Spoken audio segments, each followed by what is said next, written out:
Ang kaunlaran ng isang pamayanan ay nasusukat sa pamamagitan ng pagkakaroon nito ng mga pangunahing infrastruktura na nagpapagaan sa pasangkahirapan ng mga mamamayan.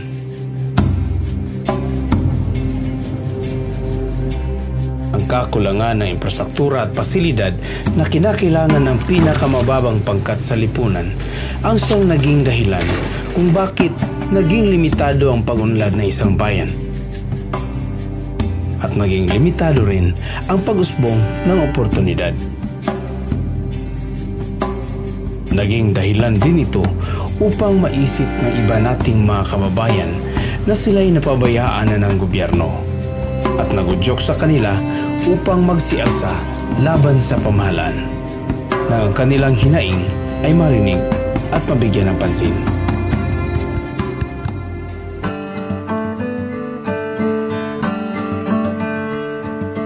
Matatagpuan sa dulong kanluran ng Zamboanga Peninsula Region ang bayan na ito ng Siocon sa lalawigan ng Zamboanga del Norte.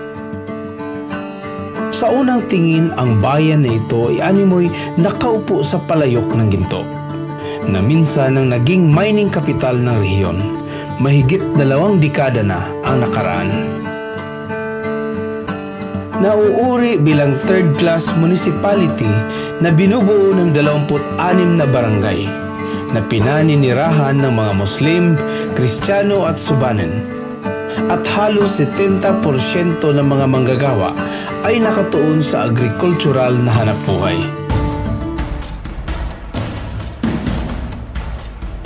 Magara man ang kabisera ng bayan, may mga barangay itong kapansin-pansin na ngayon lang inabot ng serbisyo ng gobyerno sa nakalipas na maraming taon. At dahil sa kawalan ng pag-asa at diskriminasyon, hindi nakaligtas ang bayang ito sa problemang may kinalaman sa peace and order.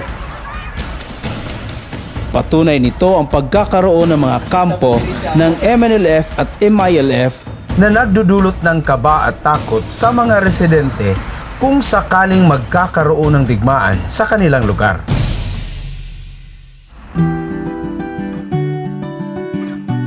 Ang pamahalaan bilang tugon sa lumalalang kahirapang dulot ng kaguluhan ay patuloy na naglalagak ng pondo upang mapaunlad ang pangunahing infrastrukturang kakailanganin sa pagpapaganda ng buhay ng mga apektadong mamamayan.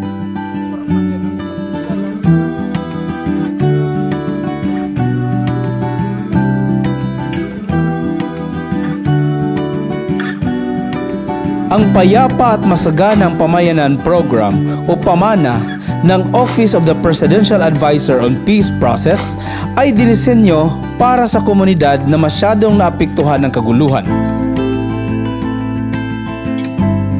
Binigyang halaga nito ang paglutas sa kahirapan sa pamamagitan ng community infrastructures, delivery of basic social services,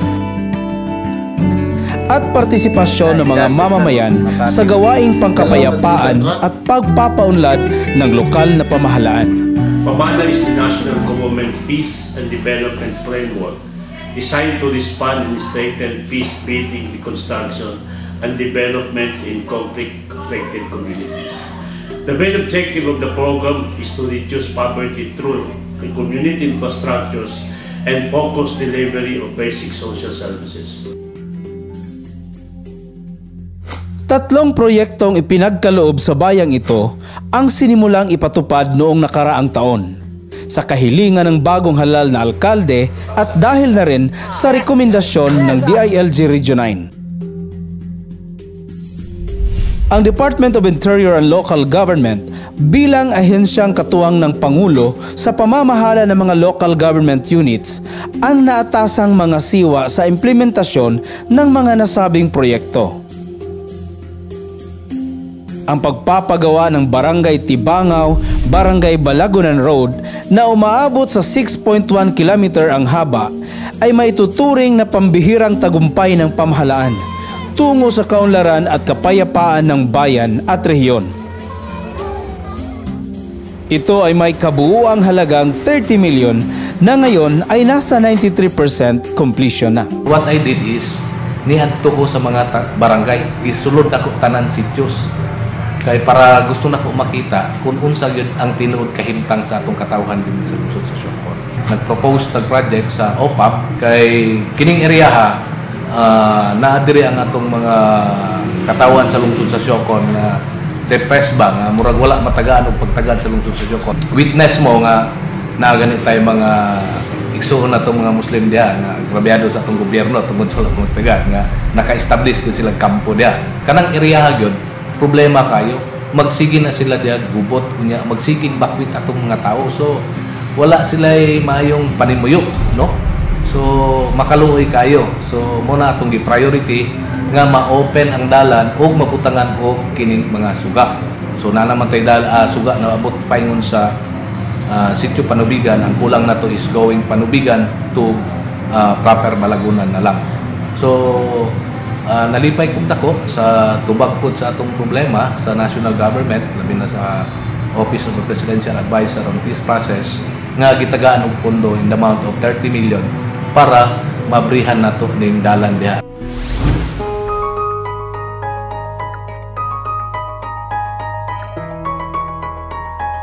Sa pamamagitan nito, nagkaroon ng akses ang mga tao mula sa napakaliblib na mga barangay na nadaanan ng naturang kalsada upang madala ang kani-kanilang mga produkto sa pamilihang bayan sa mas madaling paraan. Payahay na kayo mi kung sa sa time, na motor. Adto mi. Sa pagbalod lang tong silang kadlaw, di mi kadtog Siocon. Aro kani dito ko nabtang hangin. Na, di ko may transportation by sea. Pambot. Habal-habal ko diri, okay. Karon murag aung tanaw. May nang panggobyerno. Dili pa sa una. Isolated mi kayo diri. Bukod pa sa nakakatulong ito para sa kaligtasan ng mga guro at mag-aaral na dati ay nakikipaglaban sa bugso ng hangin at malalaking alon sa karagatan, dala ng habagat tuwing tagulan para lang marating ang kani-kanilang paaralan. Ang akong anak na maestra, turog sa mga walay dalan diha, nagkalunod-lunod diha in town diri sa atong landing point. Dala ang tanan niyang mga computer, nagkalunod tanan. Wala po kaming choice kailangan talagang mag-report. So, yun ang pinaka matinding experience na naranasan namin nung wala pang daanan dito sa Balagunan. Sinusugal po namin yung life namin basta lang makapagturo kami dito. So, thankful po kami dahil nagkaroon na nga ng daanan dito sa amin. Malaking ginhawa naman ang dulot ng pagpapasemento ng kalsadang ito na nagsisilbing alternatibong daanan palabas at papasok ng bayan kung sakaling aapaw ang tubig sa Pisawak spillover. Akalain mong sa gitna mismo ng basakan o sakahan, idinaan ang kalsadang ito upang hindi na mahirapan ng mga magsasaka sa paghahakot ng kanilang ani papuntang poblasyon.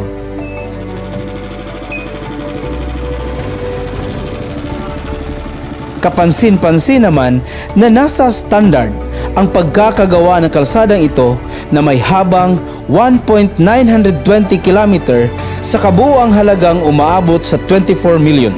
The main purpose naman ito nga ma-implement ang project within the specs, plans and specs sa project, especially sa quality sa materials.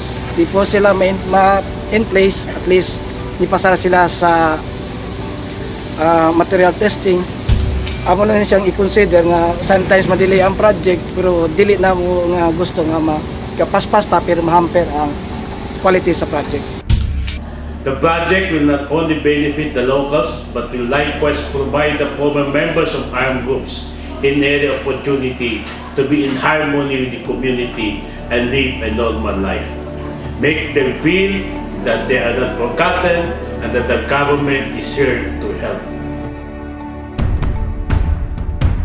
Ang pangatlong proyekto namang ito ang magkukumpleto sa alternatibong rutang papasok at palabas ng bayan ng Siocon. isang reinforced concrete deck girder bridge na nagkakahalagang 50 milyon na nag-uugnay ng Barangay Bulacan at Sitio Dao ng Barangay Makiang.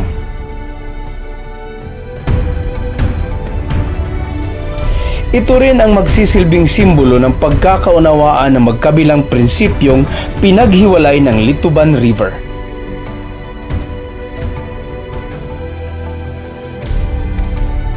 Sa ngalan ng tunay na kapayapaan, gobyerno man o karaniwang mamamayan, ang bawat Pilipino ay may kanya-kanyang papel na gampanan upang ito ay makamtan.